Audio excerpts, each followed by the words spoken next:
जिल्हा परिषदेच्या निवडणुकीच्या पार्श्वभूमीवर आज बारामतीमध्ये अजित पवार यांच्या 4 सभा होत्या। या सभांसाठी ते सकाळीच नेहमीप्रमाणे लवकर बाहेर पडले होते। मुंबईहून बारामतीसाठी आज सकाळी विमान निघालं होतं। या दरम्यान लँडिंग दरम्यान बारामतीमध्ये विमानाचा अपघात झाला। यावेळी अजित पवारांसह अन्य 5 जण देखील विमानात होते, परंतु विमानाचा अपघात इतका भीषण होता की अजित पवारांसह 5 जणांचा मृत्यू झाला। विमान अपघातानंतर हादरवणारी परिस्थिती। विमान अपघातानंतर ज्या ठिकाणी अपघात झाला त्या ठिकाणाचे फोटो आणि व्हिडिओही समोर आले आहे। यामध्ये कुणाच्या हाताचा तुकडा तर कुणाचा पायाचा तुकडा उडाल्याचे दिसले, तर विमान पूर्णपणे जळून खाक झाले होते। अपघातानंतर आजूबाजूला राहणारे गावकरीही घटनास्थळी पोहोचले। यावेळी अनेकांना परिस्थिती पाहून रडूही कोसळले। उपमुख्यमंत्री अजित पवार यांचं अपघातग्रस्त विमान बोम्बार्डियर कंपनीचं लिअरजेट 45 जातीचं विमान होतं। या जातीच्या विमानाचे आतापर्यंत जगभरात 6 अपघात झालेत। त्यातील 4 अपघात जीवघेणे होते। 2 अपघातात विमान अनियंत्रित झालं होतं।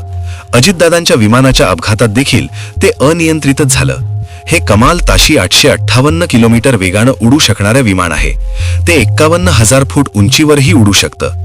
याआधी 2003 मध्ये सततच्या बिघाडामुळे लिअरजेट 45 विमानाची उड्डाणं बंद होती।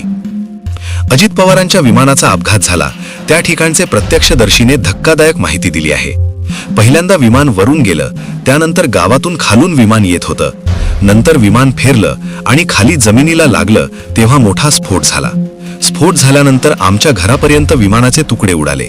विमान जागेवर फिरलं आणि लगेच स्फोट झाला, असं एका महिला प्रत्यक्षदर्शीने सांगितलं। विमानात कोण कोण होते? अजित पवार, विदीप जाधव, पिंकी माळी, कॅप्टन सुमित कपूर, कॅप्टन शांभवी पाठक।